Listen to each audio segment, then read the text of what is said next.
Good morning, ladies and gentlemen. Well, the risk dial is still stuck around a very high level, relatively high level of around 70.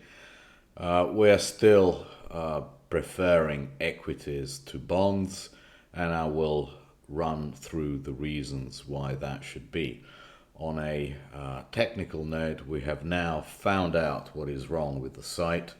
We're going to have to rewrite the Python code. That's going to take a couple of weeks, but at least we know what is wrong and it should be fixed quite soon. And once and for all, once that is done, we can then actually upgrade the site with thousands more equities, and that should prove quite exciting.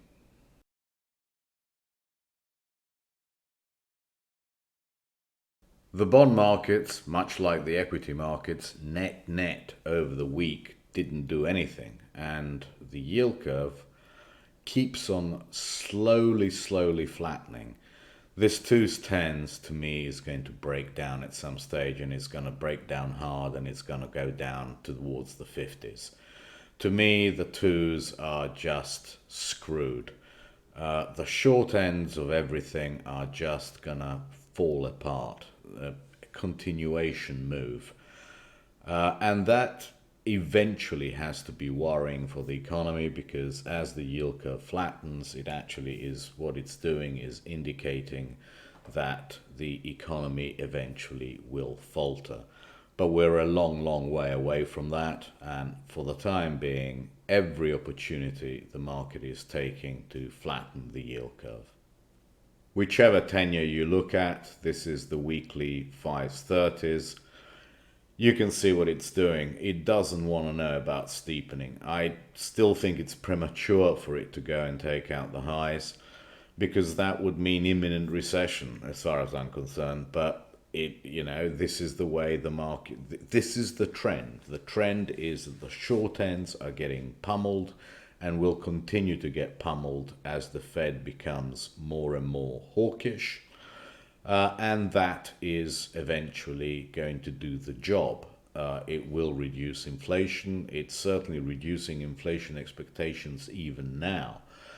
And that will, the only question is when that starts getting reflected in what the real economy does, i.e. in PMI numbers and stuff like that. But for the time being, the trend is every dip is bought, and it doesn't really matter what you look at. This is now 10s, 30s. You can see that the trend, barring a few, basis point comebacks, the trend is still up, and there is no change to that trend. Whatever tenure you look at, this is 5s, 10s. We are back to where we were at, in 2018 and 2019. Starts taking out these levels, you're looking for a flat to an inverted yield curve. What I've been saying for a long time, at some stage the yield curve goes completely flat, all the way from Fed funds out to 30 years, and then we see it's happening. I didn't expect it to happen this fast, but it's definitely happening. The yield curve is flattening, pancaking in every tenure. When I had my target here around the 90-95 area, when we were down here, people thought I was crazy. Now my target has to be up here somewhere. It's around 130. You take profits along the way, you keep a core position. The short end is absolutely screwed. There is absolutely no reason to own it. Will there be little zigzags? Of course. But eventually, I have no doubt that we're going to go to 135. How can you possibly doubt it? The Fed is in very aggressive mode. It wants to restore the prices that we had before COVID. It probably has to go through the prices that we had before COVID at the short end. The problem is in the short end, not so much in the long end. In 5s, well, we're there. We're where we were before COVID struck. The real resistance now here is 161 and 177.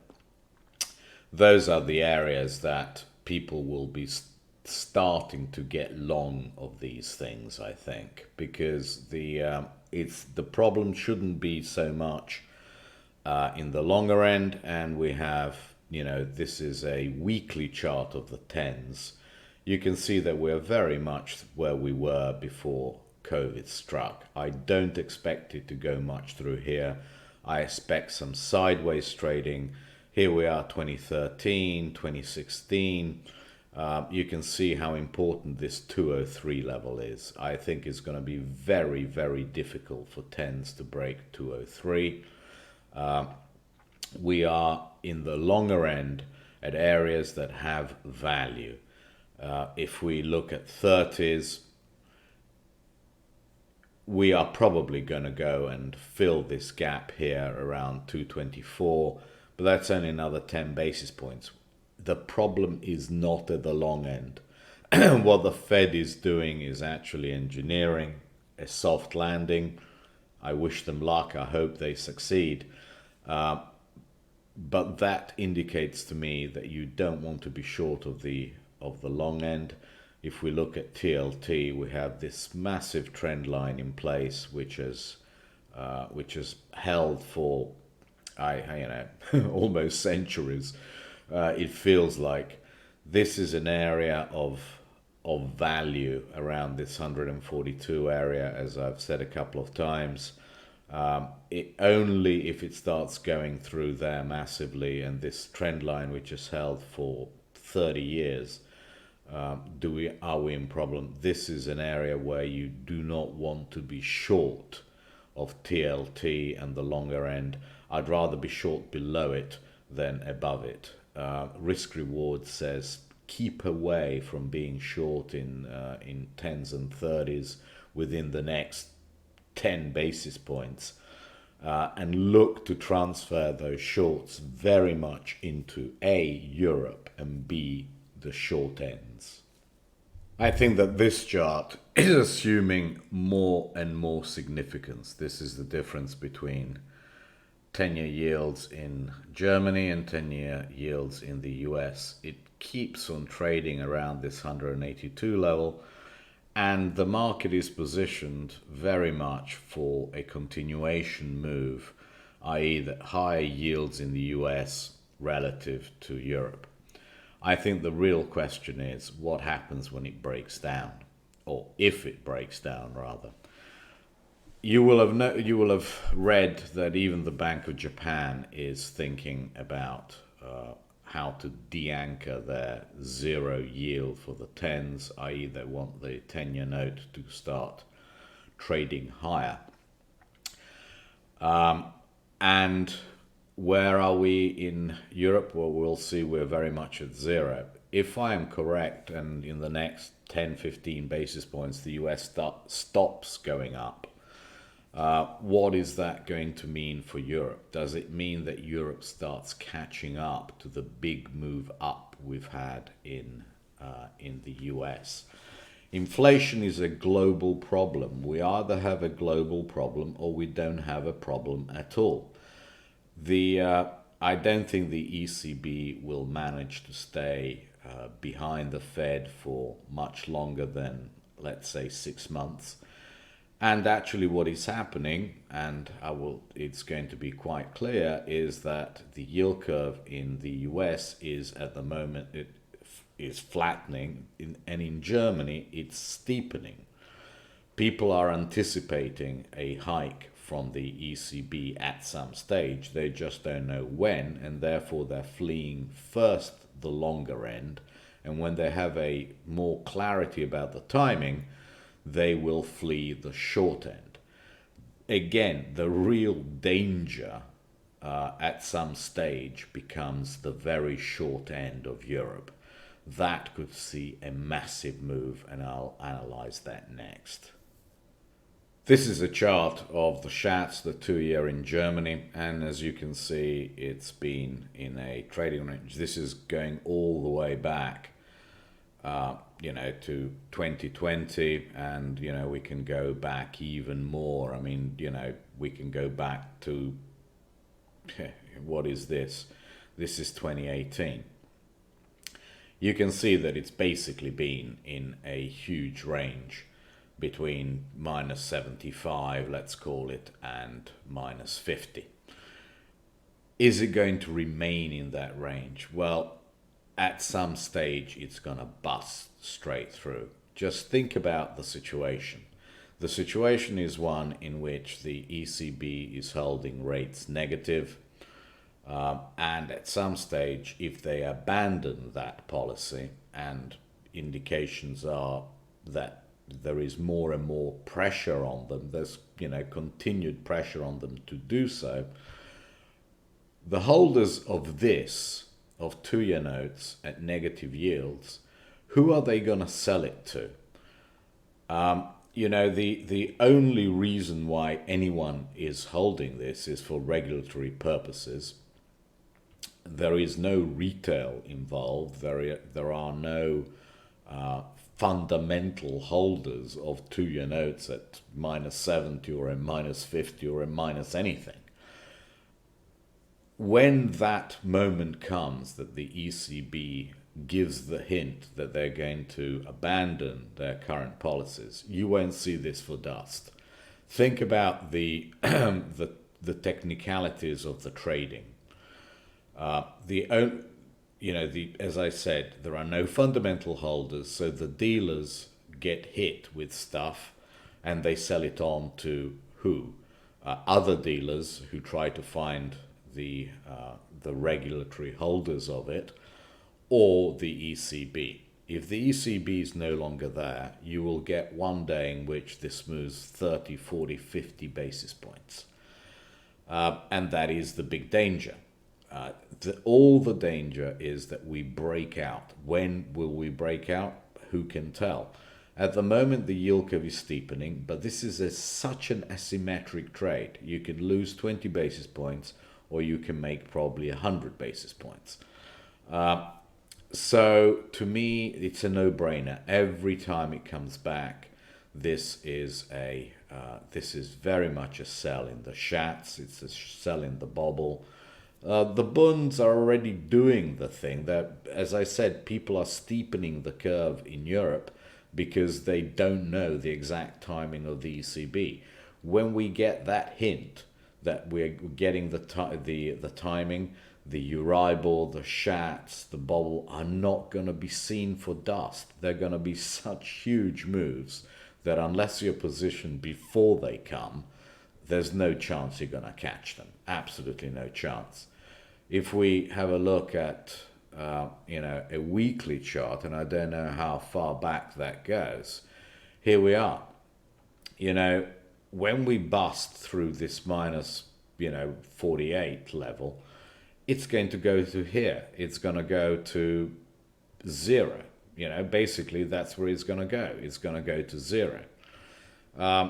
So to me, the risk reward here is so clear that I just find it difficult to believe that the market is going to allow you to keep this kind of risk-reward ratio for very long.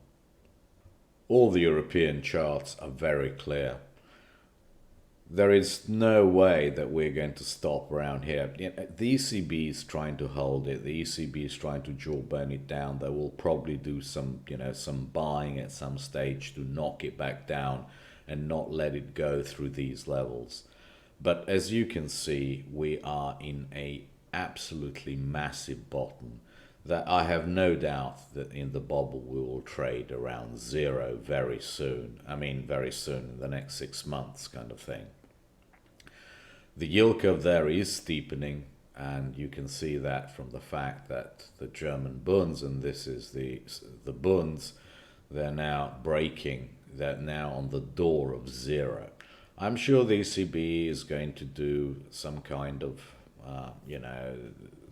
action. They're going to try to push it back down. It might come back down to minus 20, something like that. But the risk reward is clear. The risk reward is for a breakdown of these, of the futures in Europe, much more so than in the US. And that is going to be a very big shift. As I told you, that chart of Germany against the US, to me, the question is not what happens when it goes up, because everyone's prepared for it to go up. What happens when it starts breaking down? That is going to have massive implications for the US dollar, for example. And of course, I'm not saying that's going to happen tomorrow, but it's also going to have massive implications for gold and for equities and the differential between US and German equities. Think about it this way, and think about it from a Japanese standpoint or from a European standpoint. For the past decade or so, you have been lulled into this sense that if you buy bonds, you can't lose, because you always have the ECB or the Bank of Japan or someone like that who is setting a ceiling for yields.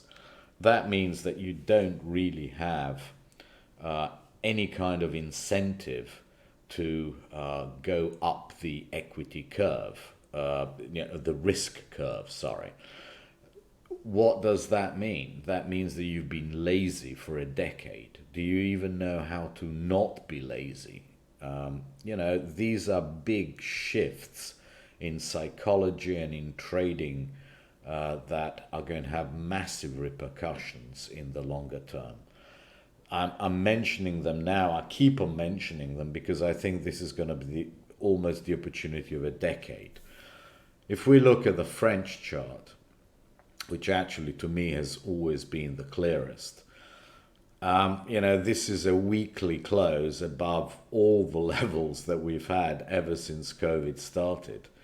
Although it might, I hope it comes back down to 15 so I can buy it again, in terms of yields and sell the futures. But to me, this just shows you that the primary move in all these bond markets is going to be higher. The only question is how much higher in yield. And that will have massive implications for everything. The risk reward is just so lopsided that you have to embrace it with both hands. A very good question becomes, why are yields moving, i.e. nominal yields, and the five-year forward inflation expectations are not moving? As this is the other chart that the Fed looks at, which is the 10-year break-even inflation rate, and that's not moving either. That basically has been flat around the 245, 240, 250 area for a long time. And to me, this is interesting because as soon as it spiked, what did the Fed do? The Fed changed policy and was very vocal about changing policy. And that has pushed back down this rate. The inflation expectations are not moving higher because the expectation is that the Fed will be successful in controlling inflation. Well, the Fed, to control inflation and to control these inflation expectations, has to hike, right? We can all agree about that. So the Fed, I think now, is committed to a course of action, and that is hiking. And the only question is how fast and how far. Is it 3 hikes this year? Is it 4 hikes? How many hikes the year after?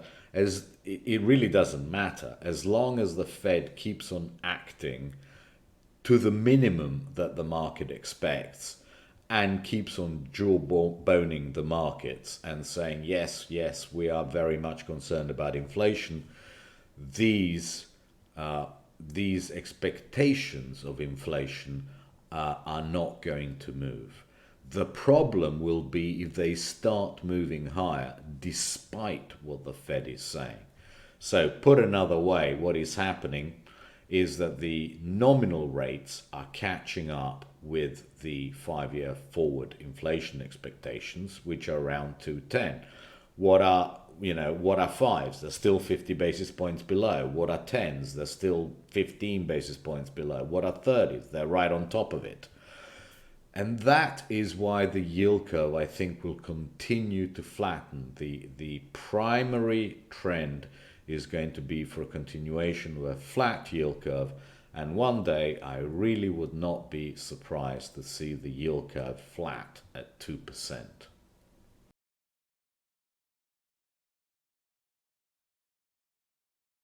Well, what to say about the dollar? Frustrating everyone, as usual. Now, as I said earlier, to me, the big medium to long term danger is in a reversal of that spread between yields in Germany and the EU in general and yields in the US. That means that in the longer term, I have to be worried about a move down in the dollar, not so much about a move up in the dollar. At the moment, this is the trend. The trend is still up. And unless it takes out this 93.63 level, the trend is going to continue to be up. I think it's basically going to faff around. It's going to do one of these, and don't forget these are weekly bars, so we could see the whole quarter of of the dollar trading between 93.60 and 96.47. We could spend a whole quarter here, or even several quarters. But at the end of the day, my fear, what I need to hedge, what I need to be prepared for, is a breakdown in the dollar. Is it going to happen next week? No, it's a long way away. But that is what I have to be mentally prepared for. In the meantime, it's a technical trade. It's a technical trade between levels, just ping-ponging around. It's not going to be a very sizable move either up or down. As I said, this could take several quarters. I mean, look here, it spent, 9 months, over a year, making a top before it could break down. Who knows how far behind the US, the ECB can possibly be? I don't think they can hold out for more than 6 months, but that is just my opinion at the time for the time being. Not with Japan doing what they're saying they will do. Can we trust them? Who knows? I think the ECB conferences are going to become more and more interesting for the market to see if there's going to be any kind of, subtle change in delivery from Christine Lagarde. And if that happens, all the danger is going to be to the downside. For the time being, just trading market between levels.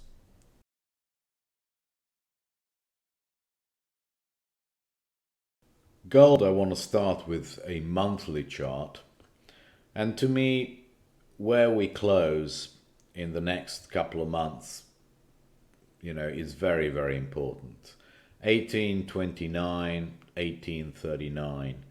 You can see how many highs and lows there have been in this area. To me, it's very important that we close above it if we're going to go higher. My thinking is changing on gold, and it's changing because I don't think yields are going to be positive. Real yields are not going to be positive for a long time. So as I showed you earlier, all that is happening is that yields are catching up to inflation expectations. Those are all between, let's call it 2 and 2.5%, and that's where I think that the nominal markets will top out, which indicates to me that real yields are not going to go above zero for a very, very long time. If real yields don't go above zero, then what do we have in gold? We have an instrument which is a hedge. It's a hedge against the lower dollar. It's a hedge against inflation, and there is no real cost to holding it. because real yields are zero and they're not going higher than zero. So there's no cost to holding gold. Well, you might as well hold some, right? Because it gives you optionality, it gives you something of value. It gives you the value of not being in US dollars. So to me, it's becoming more and more interesting to own some gold. And as I told you on stream, I'm a buyer on those dips, and I gave you the level. But I think you will have an important signal if on a monthly chart it starts closing above 1839. From a daily and weekly point of view, it's still a trading instrument, right? I mean, this is the daily chart. What I find a little bit interesting is that we're managing to turn the 200-day moving average slightly higher. If I enlarge that, well, you can see that basically over the past couple of weeks, that's gone from, I don't know, what is it? It's now 1806, and on the low around here, it was 1798. Wow, whoopies, a whole $7-8. But to me, this is a chart which is slowly turning. I'm not a great believer in trend lines, but it's you can see how the trend down from the high, it's just shallowing out, and that is why I'm a buyer on dips. 1764 is still the really important level, but as I told you, I'm looking for these monthly closes above the 1839 area to start getting bullish of it. And in the meantime, I'm a buyer on dips. What more can I say? On a weekly chart, it's now settling above all these moving averages, which are bunching up here. It's done a lot of consolidating, basically, 2 years of it. And maybe it's slowly becoming time. Why would gold go up? What is the fundamental reason? Well, the fundamental reason has to be that there is value in holding the optionality of gold if real rates won't go positive for decades. If you got a 30-year instrument and you are right on top of its nominal yield is right on top of what inflation is likely to be over that period, why are you holding it? You might as well hold something which gives you the optionality that gold gives you. On a spread basis, you can see how gold is still very much second to DBC. And, and the only reason that's stopping me going out and, grabbing gold with both hands is that I still think that this is going to go down towards this 638 level. And that's when gold becomes really, really attractive to me. It still has, 10% to go on the downside. And that means to me that DBC is likely to outperform gold by, roughly 10%. Is DBC making one more high here? Yes, it's more than likely that we are now, this is the highest close that we've had in DBC. Exactly what I expected happened. It topped out around the 20, this area of congestion from here. It went down, retested one more high, somewhere around 24. And that happens to be exactly 10%. So that would mean that gold does absolutely nothing for the next X weeks while DBC hits to around that 24 area. And then it's time to abandon DBC and be into gold. That seems to be what the spreads and what the market is saying. DBC is still a much better hedge than gold, and I'm very happy that I'm holding that as a hedge against inflation as opposed to gold. My thinking is beginning to change. And why is it beginning to change? Because I think this spread very soon, in the next 10%, is going to bottom out. this goes all the way back to 2015, as you can see. This is, and once it's bottomed out, I'm looking for it to do, one of these moves. And then it'll be time to rotate out of DBC, which, let's face it, is mostly energy, and into gold.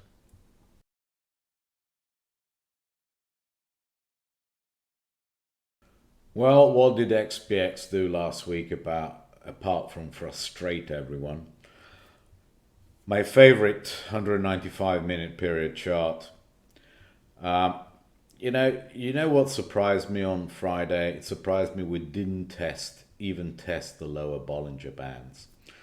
I was prepared for a test and to buy the market at the lower Bollinger Band was around 4600 in the SPX, which was giving us the futures around just in around 90, 40, 45, 90.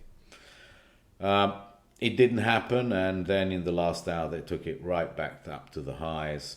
We're still closed below these moving averages, and 4704 is really, a really, really important level. But what is happening is that the market is basically going sideways, and what? Um, well, longer term, you have to say that it's not equities that are expensive. It's still bonds, but if bonds don't go too far away, equity, and I showed you what I thought of that. Um, if long rates don't move sizably, and I don't think they will, then there is no real reason to look for huge pressure on the equity market unless PMIs go negative and the yield curve goes negative and basically says that we're going in for a recession. And then what we have is pressure on equities, not so much from the multiplier, but from the earnings side and the expectation of earnings. I think it's far too early for that, and that is probably why the market is doing absolutely nothing. While we have this 200 period moving average coming up, the market is still going to keep on bouncing, keep on bouncing, keep on bouncing. If we look at it on a daily basis, this is where the 200-day moving average is, all the way down to 4,400. On Friday, we didn't even test what I thought we would test, which is like 45.94. To me, 45.94 is important. We didn't even test it. Um, yes, the market is trading below all these moving averages, but in one day of trading, you can be trading above them all. And what, you're going to be bullish then? It's just so hard. Um, on a weekly basis, what has it done? Well, nothing. Basically closed where it opened. Um, it, we heard all sorts of narratives, and really none of them panned out. I think we might be in for several more weeks of this kind of rubbish. Um, and really, why trade that when you can trade so many other instruments which are in trend? This could possibly be, possibly in a change of trend, but I doubt that it's going to change its trend significantly in the short term. To me, there's so very little doubt that the SPX can only move if NASDAQ moves. We tested, or were very close to this 15,111 area, and we bounced straight off it on Friday.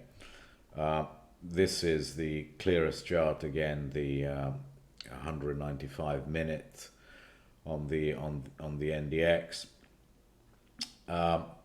Sorry, this is the daily chart. My apologies. Let's go to the 195 minute. We keep on bouncing from the 200 period moving average and to it. But what is significant is that the market just is slowly turning. Um, I still think that at some stage we trade down and fill this gap. But I think that that is going to be about as much as this market can do. Why? Because, Bill, what I told you about the bond yields, I don't think they're going to go a million miles away. What does that entail? Well, that probably entails, a look below the 200-day moving average at some stage on some sort of bond fright, because the last stages of a bond move are always, very hard. You get a 2-3 point move in the long bond, which is, its last hurrah on the downside, and what happens is you get a quick spike on the downside in the Nasdaq too. That also did not test the lower Bollinger on any period, and that is a sign of strength. People are no longer waiting for it to be below; they're buying it close to it.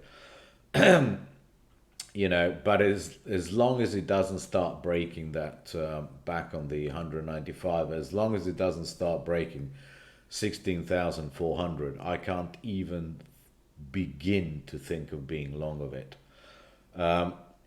And that means that the impulsion to the upside in SPX is going to be very weak. A flatter yield curve is not good for banks. I think there's going to be a lot of rotation out of XLF at some stage. And, so if banks aren't going to lead SPX, if technology and high beta is not leading it, the upside has to be limited. So that is all I've got to say about US equities. I really don't think we are for a very exciting time on the upside or on the downside. Why don't I think we have too much downside or upside? I think fundamentally 45.35 is going to be a level that's not going to be broken for a long time. We are just going to hold it.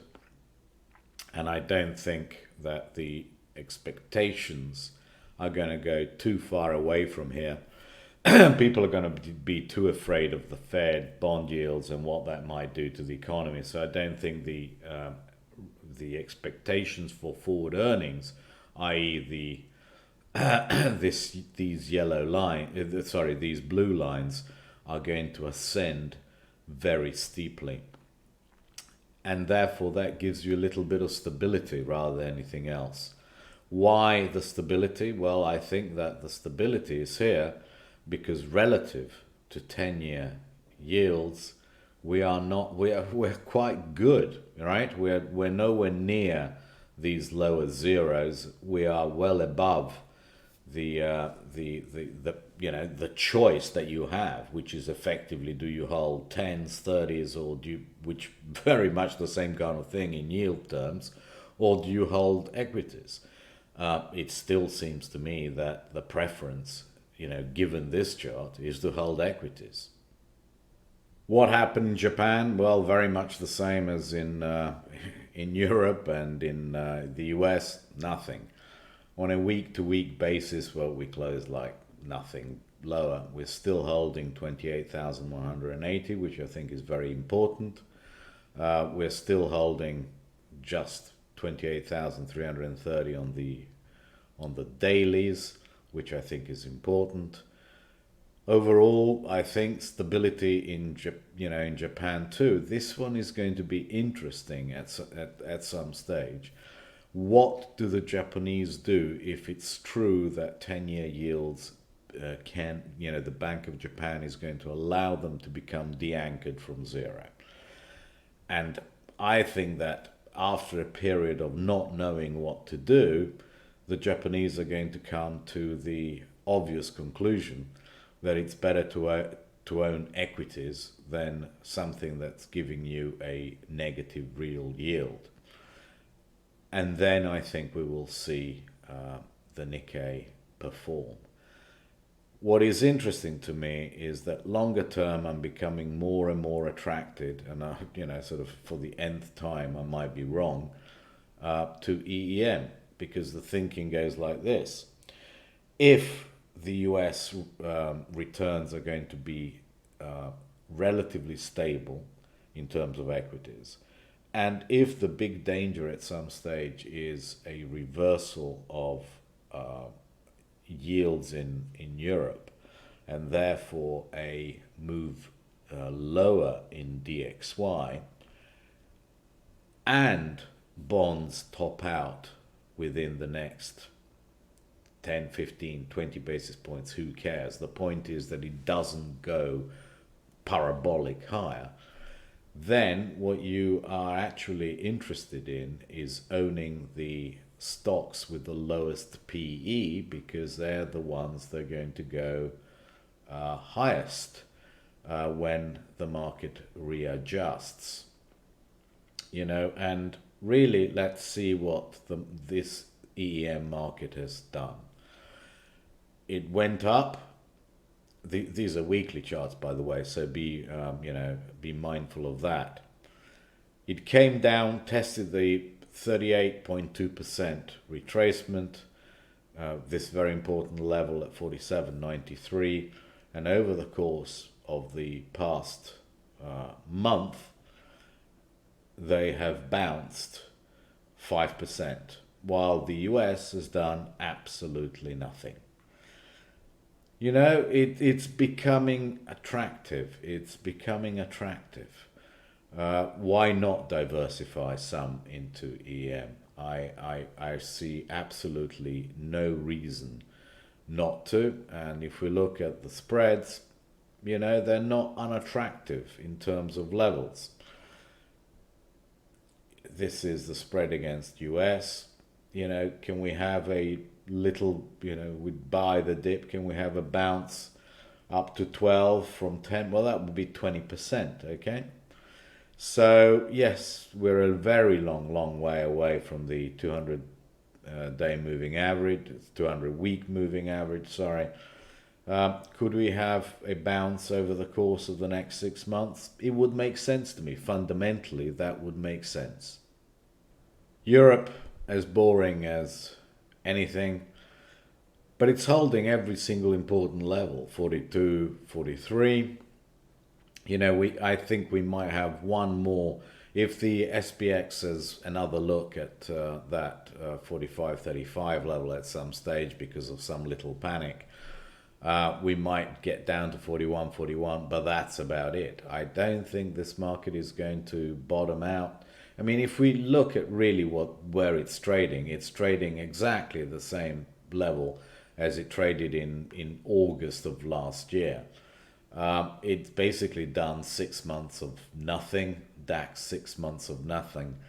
I think it's consolidating nicely. I think it would be a mistake to get bearish of Europe at the moment. I don't think higher yields in Europe are bad for equities. I really don't. I think higher yields in Europe is a sign that the ECB is normalizing things.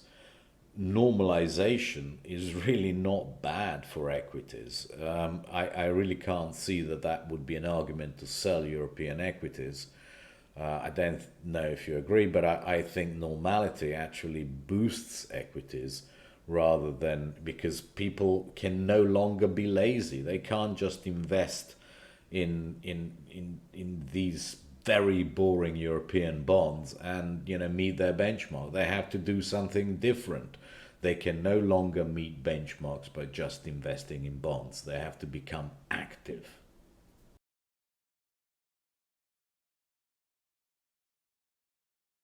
So on to the buyer sheet. The buyer sheet is very much the same. Yes, the markets have not moved, and therefore the levels, I've changed the levels where it has moved, and the only place that it's moved is here. It's in the it's in Europe,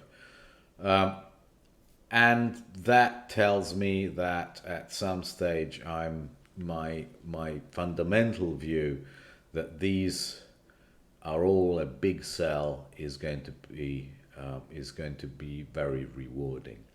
On any dip, on any dip in yields, on any rally in futures, I want to be short Schatz and Bobble mainly. I think the Schatz is an incredible opportunity for the medium term. Thank you very much indeed. I'll actually get the link right this time, and it'll be out there, and I'll tweet you on Monday.